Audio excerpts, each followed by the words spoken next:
Hello friends, welcome to our YouTube channel basic knowledge 248। तो आज हम यूपीएससी का जो ऑप्शनल है एंथ्रोपोलॉजी, उसका हम पहला लेक्चर आज हम शुरू करने वाले हैं। तो एंथ्रोपोलॉजी को पढ़ने से पहले मैं कुछ चीज़ बताना चाहूँगा। तो यहाँ पे मैंने कुछ चीज़ लिखा हुआ हूँ कि human is a social animal to survive in society. He depends on the other people living in the society and the natural environment to meet his daily needs. They also need their cooperation to make life beautiful. इसका मतलब यही है कि human जो मानव जो है वो एक सोशल एनिमल है, एक सामाजिक प्राणी है जो कि वो सोसाइटी में ही रहता है, लोगों के बीच में ही वो रहता है। ऐसा नहीं कि अगर कोई इंसान आएगा ऐसा बोलेगा कि मैं मीन्स लोगों के बीच में नहीं रहूँगा, सोसाइटी में नहीं रहूँगा, मैं जंगल में अकेला रहूँगा, ऐसा तो बिल्कुल भी नहीं हो सकता है। तो उसको लोगों के साथ में ही रहना पड़ेगा। देन जिस भी सोसाइटी में वो रहेगा वहाँ पे जितने भी जो लोग हैं तो उनके ऊपर वो डिपेंडेंट रहता है। जैसे मान लो कोई लोग है ऐसा बोलेगा कि नहीं मैं अपना एक खुद का एक बिल्डिंग शुरू करूँगा, मीन्स बिल्ड करूँगा। वो खुद अकेला तो नहीं कर पाएगा, मीन्स लोगों का तो साथ उसको चाहिए ना। तो एक दूसरे के ऊपर हम लोग क्या करते हैं ना, डिपेंडेंट रहते हैं। देन उसके बाद जो नेचुरल एनवायरनमेंट है, जिस भी सोसाइटी में वो रह रहा है, जिस भी प्लेस में वो रह रहा है कोई इंसान, तो वहाँ पे जो नेचुरल एनवायरनमेंट है तो वो जो इंसान है उसका वो डेली नीड्स जो है, जैसा मान लो कोई इंसान है, जितने भी हम जो लोग हैं तो हमको डेली नीड्स क्या है, तो हमको डेली नीड्स है, हमको तो ऑक्सीजन चाहिए ही रहता है।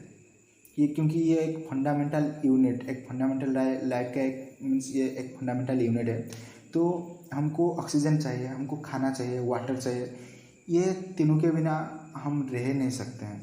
तो हमारा जो डेली नीड्स है, जैसे वाटर हो गया या ऑक्सीजन हो गया, ये सारा चीज़ मीन्स हमारा कौन फुलफ़िल करेगा, नेचुरल एनवायरनमेंट ही फुलफ़िल करेगा। तो जो लोगों के बीच में हमको रहना पड़ेगा, उस जो सोसाइटी में हमको रहना पड़ेगा, और नेचुरल एनवायरनमेंट में हमको इतना सारा कुछ चीज़ हमको फुलफिल करवाता है, जितने भी जो हमको सेटिस्फाई करवाता है। तो इतने जो नेचुरल एनवायरनमेंट और लोगों के बीच में, एक सोसाइटी के बीच में हमारा जितने भी जो कॉम्बिनेशन रहेगा, कोऑपरेशन रहेगा, वो हमारा लाइफ को एक बेहतर लाइफ बना पाएगा। हम सोसाइटी के अंदर रहेंगे, लोगों के बीच में रहेंगे और इस नेचुरल एनवायरनमेंट के साथ हमारा एक कोऑर्डिनेशन रहेगा, तो हमारा लाइफ कितना ब्यूटीफुल रहेगा। Then anthropology occupies a special place among other sciences about human beings. Means anthropology जो सब्जेक्ट है वो सबसे स्पेशल एक सब्जेक्ट है। जितने भी जो साइंस के जितने भी सब्जेक्ट है, लाइक केमिस्ट्री का बात कर लो या बायोलॉजी का मैं बात कर लूँ, या जितने भी जो सब्जेक्ट हैं, जैसे हिस्ट्री हो गया, इकोनॉमी हो गया। अगर हम इकोनॉमी को पढ़ते हैं तो वहाँ पे सिर्फ मनी के ऊपर पढ़ते हैं, मीन्स ओनली इकोनॉमिकल पर्सपेक्टिव में हम लोग दिखते हैं। अगर हिस्ट्री की हम बात करते हैं तो पास्ट कल्चर के ऊपर हम पढ़ते हैं, पास्ट सोसाइटी के बारे में हम लोग स्टडी करते हैं। अगर केमिस्ट्री की बात करूँ तो केमिकल जितनी भी जो चीज़ें हैं उसके ऊपर हम पढ़ते हैं। लेकिन ये जो एंथ्रोपोलॉजी जो सब्जेक्ट है, हम ऐसा नहीं कि यहाँ पे इकोनॉमी पढ़ेंगे या हिस्ट्री पढ़ेंगे, यहाँ पे हम सारे सब्जेक्ट के ऊपर पढ़ेंगे, जितने भी जो सब्जेक्ट है उसके ऊपर हम पढ़ेंगे। और वो जो पढ़ेंगे और वो हमारे ह्यूमन के साथ कैसा रिलेशन है, एक सब्जेक्ट। जैसे मैं एक बात करूं कि पॉलिटिकल एंथ्रोपोलॉजी मीन्स ह्यूमन का पॉलिटी के साथ संबंध कैसा है।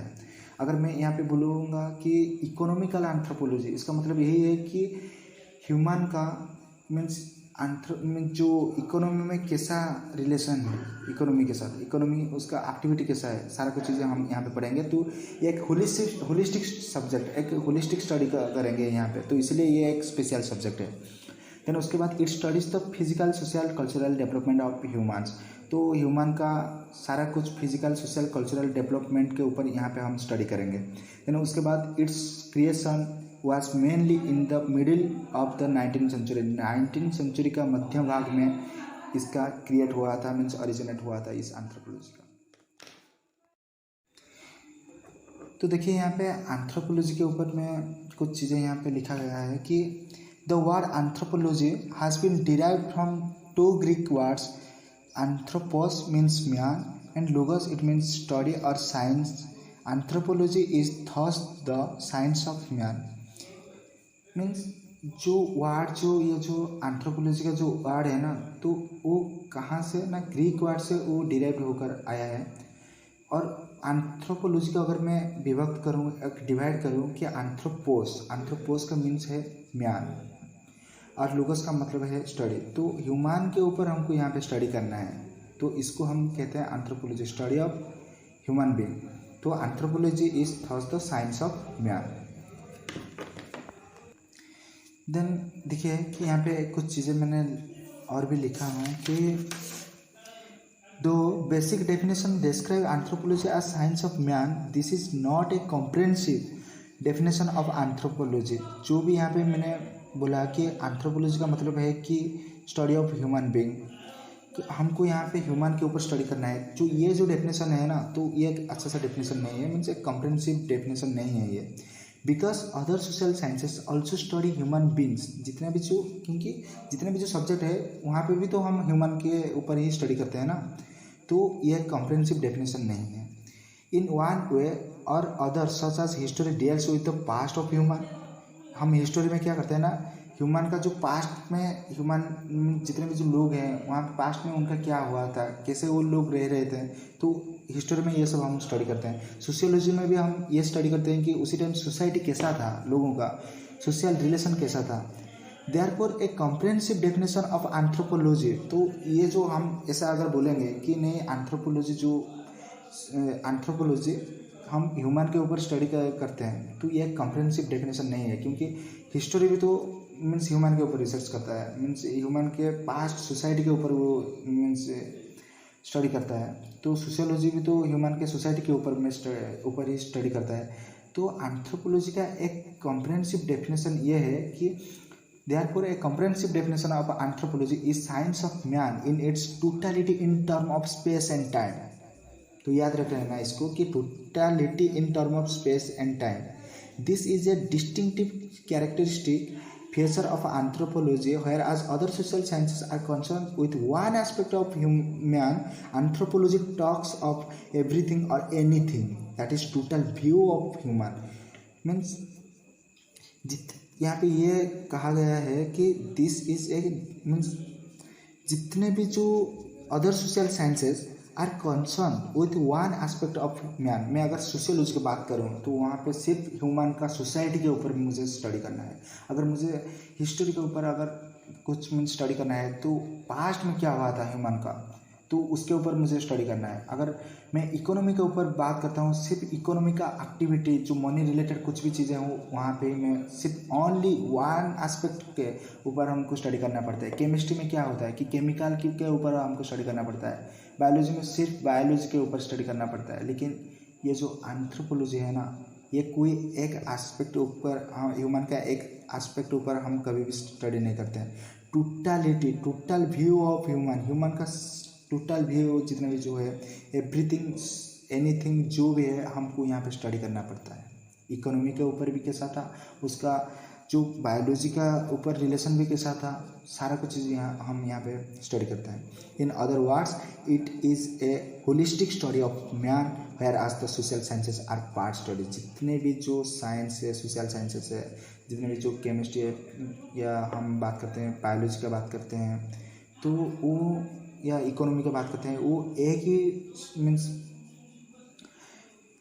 एक ही एस्पेक्ट के ऊपर हम वहाँ पे स्टडी करते हैं। लेकिन हम एंथ्रोपोलॉजी में होलिस्टिक स्टडी करते हैं, सारे पर्सपेक्टिव के ऊपर हमको स्टडी करना पड़ता है। होलिस्टिक मीन्स सारे डायरेक्शन में, सारे डायमेंशन में हमको स्टडी करना पड़ता है। Definition given by some scholars, means जितने भी जो स्कॉलर्स थे, जितने भी जो एंथ्रोपोलॉजिस्ट थे या बायोलॉजिस्ट, उन्होंने एंथ्रोपोलॉजी के ऊपर क्या क्या डेफिनेशन दिए थे। तो पहले आते हैं हमारे जैकब्स एंड स्टर्न। तो उन्होंने ये बताया कि anthropology is the scientific study of the physical, social and cultural development and behaviour of human beings since their appearance on this earth. इस अर्थ में जो भी अपीयरेंस, जो प्रदर्शन, जो भी हम लोग दिख रहे हैं कि ह्यूमन बींग का जो डेवलपमेंट हो रहा है, सोशियो कल्चरल डेवलपमेंट हो रहा है या फिजिकल डेवलपमेंट हो रहा है, उनका बिहेवियर में कैसे चेंजेस आ रहे हैं या डेवलपमेंट कैसा हो रहा है, वो सारा कुछ चीज़ें हमको यहाँ पे स्टडी करना पड़ता है। वो किसने बताया ना, जैकब्स एंड स्टर्न ने।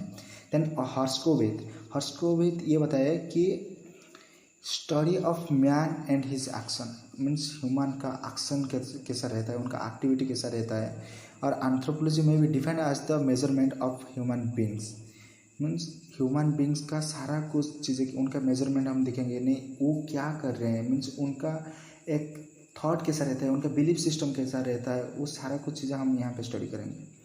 देन ए एल क्रोएवर उन्होंने डेफिनेशन दिए थे कि anthropology is the science of man.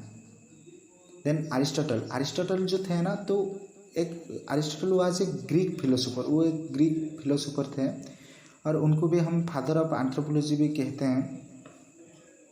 Then he is considered as the first anthropologist who coined, defined and explained the term anthropology। तो अरिस्टोटल जो है वो हमारा जो एंथ्रोपोलॉजी का जो टर्म है उसको वो पहले कॉइन किए थे। देन ये defined anthropology as the gossip that revolves around man and the anthropologist as the gossiper who talks about himself। Means वो ये बताए थे कि हम खुद के ऊपर ही पढ़ते हैं, मीन्स हम ह्यूमन के ऊपर ही स्टडी करते हैं। तो ये बात उन्होंने बताए थे। देन मालिनोस्की जो है वो बोले थे कि study of man at all levels of development, means human का जितना भी सारे कुछ लेवल में जितना भी जो डेवलपमेंट रहता है, उनका इकोनॉमी में कैसा डेवलपमेंट रहता है, उनका हिस्टोरी में क्या क्या चीज़ मीन्स आज तक मीन्स हमको पता चलता है, या हमारा जितना भी जो बायोलॉजी में कैसा डेवलपमेंट हो रहा है, सारा कुछ सब कुछ पर्सपेक्टिव में जितना भी जो ऑल लेवल में जितना भी जो डेवलपमेंट हो रहा है, हमको सारा कुछ डेवलपमेंट के ऊपर हमको यहाँ पे स्टडी करना पड़ता है ह्यूमन का। देन और एक चीज़ मैं यहाँ पे बोलना चाहूँगा कि बहुत लोग ये बोलते हैं कि एक्चुअल में एंथ्रोपोलॉजी में फादर ऑफ एंथ्रोपोलॉजी कौन है। तो मैं एक चीज़ यहाँ पे बोलना चाहूँगा कि एंथ्रोपोलॉजी जो सब्जेक्ट है ना, वो एक होलिस्टिक स्टडी करना पड़ता है हमको यहाँ पे। एंथ्रोपोलॉजी ऐसा नहीं है कि ये एक इकोनॉमी जैसा एक सब्जेक्ट है, तो एंथ्रोपोलॉजी एक सब्जेक्ट है लेकिन वो सारा कुछ हर डायमेंशन में हमको यहाँ पे पढ़ना पड़ता है। तो अगर मैं बात करूँ का ना हिस्टोरी का, तो वो फादर थे हेरोडोटस जैसा थे। अगर मैं बॉटनी के फादर की बात करूँ तो थियोफारस्टस, जूलॉजी का अरिस्टोटल थे। तो मैं यहाँ पे बोलूँगा कि नहीं, अरिस्टोटल ही फादर थे, ऐसा तो नहीं बोल पाऊँगा। कोई बोलेगा नहीं मीन्स इकोनॉमी में जो भी फादर थे उन्होंने ही थे, ऐसा नहीं है। लेकिन जितने भी जो फादर थे, तो एक्चुअल में एंथ्रोपोलॉजी का एक मीन्स एक अच्छे तरीके से डेवलपमेंट कहाँ से हुआ है ना, तो जो फ्रांज बुआस जो थे, तो उन्होंने क्या किया ना, वो उनको हम मानते हैं कि फादर ऑफ मॉडर्न एंथ्रोपोलॉजी। उनके बाद में जो भी एंथ्रोपोलॉजी आया ना, एक स्ट्रक्चर के फॉर्मेट में, एक मीन्स बेस्ड एंड एक्सपेरिमेंट के थ्रू मीन्स सारा कुछ चीज़ें यहाँ पे मेंशन किया गया है। तो अगर कोई आपको पूछे कि फादर ऑफ एंथ्रोपोलॉजी कौन है ना, तो उसका कोई एक पर्टिकुलर फादर नहीं है। तो हम ये बोलेंगे कि मॉडर्न एंथ्रोपोलॉजी का जो फादर है वो सिर्फ फ्रांज बुआस ही हैं। तो उनका एक कोई पर्टिकुलर फादर नहीं है कि एंथ्रोपोलॉजी का एक पर्टिकुलर फादर हम किसी को भी नहीं बोल सकते हैं। तो father of modern anthropology that is the Franz Boas. इसलिए मैं यहाँ पे ये लिख दिया हूँ यहाँ पे कि the anthropology is an interdisciplinary subject, so it's difficult to find the father of anthropology. So हमको जो मॉडर्न एंथ्रोपोलॉजी का जो फादर है वो फ्रांज बुआस है। और कुछ भी जैसे आपको कोई बोलेगा कि फिजिकल एंथ्रोपोलॉजी का फादर कौन है, तो आप बोल सकते हैं कि Friedrich Blumenbach. And father of social anthropology का है ब्रोनिस्लो मालिनोस्की। तो ये सब holistic science. Anthropology is a holistic study of human being while other social sciences are part of sciences. Means जितने भी जो सब्जेक्ट है लाइक मीन्स सोशियोलॉजी की अगर मैं बात करूँ, या इकोनॉमी का बात करूँ, या पॉलिटी का बात करूँ, या केमिस्ट्री, बायोलॉजी, तो जितने भी जो सब्जेक्ट है वो एक साइंस का एक पार्ट है। मीन्स वो वहाँ पे हम एक ही एस्पेक्ट के ऊपर हम पढ़ते हैं। अगर केमिस्ट्री पढ़ते हैं तो केमिकल चीज़ों के ऊपर हमको पढ़ना पड़ता है। इकोनॉमी में हमको मनी के ऊपर ही पढ़ना पड़ता है। लेकिन ये जो एंथ्रोपोलॉजी है वो सारे कुछ डायमेंशन होलिस्टिक स्टडी मीन्स हमको यहाँ पे इकोनॉमी भी पढ़ना है, इकोनॉमी के साथ हमारा रिलेशन कैसा है, ह्यूमन का रिलेशन कैसा है, और हिस्टोरी के साथ ह्यूमन का रिलेशन कैसा है, ये सारा कुछ चीज़ें यहाँ पे सारे पर्सपेक्टिव के ऊपर जहाँ भी ह्यूमन का रिलेशन रहता है वो सारा कुछ चीज़ हम पढ़ेंगे। तो इसको कहते हैं हम होलिस्टिक अप्रोच या होलिस्टिक साइंसेस। तो यहाँ पे वो सारा कुछ चीज़ें यहाँ पे मैंने लिख दिया हूँ कि man is the most wonderful creature in this world, it is the only species in the animal kingdom having two aspects. सारा कुछ चीज़ें यहाँ पे मैंने वो सब मेंशन किया हुआ हूँ।